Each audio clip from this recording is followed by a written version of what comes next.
जोंनि बर' माहारिनि सासे गोख्रों दैदेनगिरि बिथाङा आरो दुलाराय बर' फरायसा आफादा जाय समनिफ्राय बर' माहारिखौ गेरेमसा महरै गायसननो थाखाय आरो आलादा न'खर सोरजिनो थाखाय सोमावसारदोंमोन बे समाव बिथाङा दुलाराय बर' माहारिखौनो दैदेनदोंमोन। जोंनि उदालगुरि जिल्लानि नैबे हरिसिंगा ओनसोलनि बालिराम बर' बिथाङा अबथिरायै सुथुरनि आखायाव मुंख्लं जानो गोनां जादों आरो बिथांखौ जोङो बर' हारिया जोहोलाव बिमुं होनानै जोहोलाव बालिराम बर' जों बयबो सिनायो आरो बिथांनि मुंखौनो बिथाङा जोंनि हारिनि थाखाय समाजनि थाखाय ओनसोलनि थाखाय बड'लेण्डनि थाखाय जि बावसोमनानै गालांबाय गावनि जिउखौ आगोमा खोमानानै लानांनायनि थाखाय जि मोनसे दुखुनांथाव थासारि जाबाय आरो बिथांनि जि मावनाय दांनाय बेखौ जों अराय गोजोर लाखिनो थाखाय हरिसिंगा आन्चलिक एबसु आरो हरिसिंगा रिजनेल स्पर्ट्स एस'सिएशना बोसोरफ्रोमबो अल इन्डिया इनभाइटेसन बेवहाय फुटबल टुर्नामेन्ट खुङो आरो देग्लाय 22 बोसोर आरो बिनिनो दिनै जोबथा बादायलायनाय आरो बेखौ आङो दिनै बेखेवना होफैदों। हरिसिंगा ओनसोलाव जोलुर बादायलायनायनि बा जोलुर गेलेनायनि जि परिबेस बे परिबेसखौ हरिसिंगा आन्चलिक एबसु हरिसिंगा रिजनेल स्पर्ट्स एस'सिएशन बिथांमोना नैबे जोलुर बादायलायनायखौ खुंनायनि गेजेरजों लाखिबोनो हादों। आं बिनि थाखायबो बिथांमोननो साबायखर जासियो। जोङो बिटिआर सरकारनिफ्राय थांनाय बोसोरनिफ्राय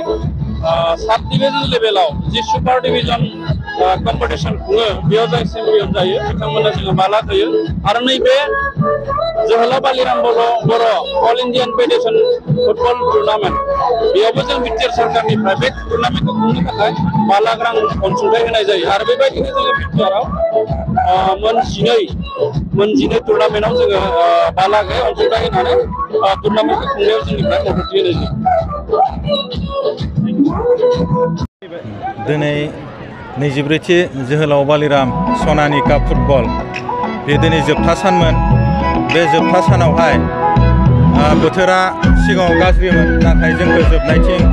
बोथोराबो सहाय खालामबाय मोजाङैनो खेला जोबनानै थांबाय। दिनैनि जोबथा फाइनेलाव गेलेगिरि हिसाबै क'क्राझार जथाय क्लाब आरो निउ मडेल एफसि बिनि गेजेराव क'क्राझार जथाय क्लाबा 2 गल आरो निउ मडेल एफसिआ 1 गलाव जथाय क्लाबा देरहानो हादों। बेयावहाय बेखौनो बुंनो सानदों जे जोङो आरसि कमिटिनिफ्राय जानानै रायजो राजाफोराबो जोंजों फैनानै लैहोरै नैबे फाइनेल मेट्सखौ नायफैनानै जोंखौ हेफाजाब होफैबाय आरो लोगोसे जोङो बिटिआरनिफ्राय दावबायसा बर'खौ बेखेवगिरि हिसाबै मोननो हादों। बिथाङाबो बेयाव फैनानै मोजाङैनो बेखेवनानै गालांबाय आरो मोजां बिबुंथि होलांदों। जोङो गोजोननाय मोनदों आरो जोंनि ओनसोलनि साखाथि फाखाथि थानाय बयबो मेलेमजिबि बा बिजनेसमेन बा साख्रिआवला बिथांमोनाबो जोंखौ मददथि होदों आरो बिटिआर सरकारनिफ्रायबो नैबे बोसोरावबो जोङो 5 लाखै बे रांखौ अनसुंथाइ होदों। जोङो बेखौ थाबैनो मोनगोन बे रेकारिं हिसाबै जोंनो सरकारा होदों आरो बे फैबाय थानाय जे 25 मायथाइयाव रुफाथि मायथाइ जोङो खुंनाय जागोन बेवहायबो जोङो बेबायदि साखाफारा जानानै दं जे गाजा गोमजा जोङो खुंगोन होननानै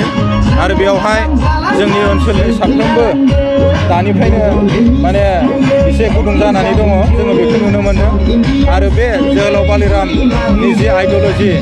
बिथाङा सासे जोंनि मिरु एफसिनिबो दैदेनगिरिमोन आरो बिदिनो जोङो बिथांखौ उन्दैनिफ्रायनो जोङो नुबोदोंमोन आरो जोंबो बिथांजोंनो लोगोसे ओनसोलनिफ्राय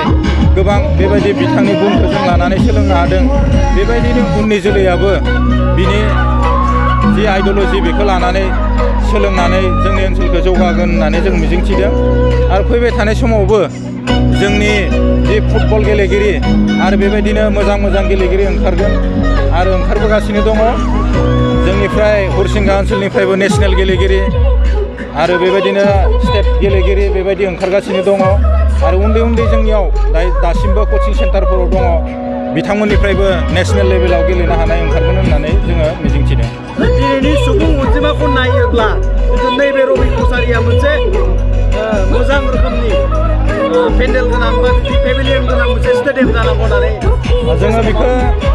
सरकारनिफ्राय मिजिंथिदों आरो बिथांमोनाबो जोंजों सावरायनायाव रादाय होदों जे बेयाव मिनि स्टेडियाम जानांगौ होननानै बिथांमोनाबो मिथियो निस्सय फैबाय थानाय समाव मिनि स्टेडियाम हिसाबै जोंनो सरकारा होगोन होननानै जोङो मिजिंथिदों आरो बिथांमोनखौ जों खावलायदों।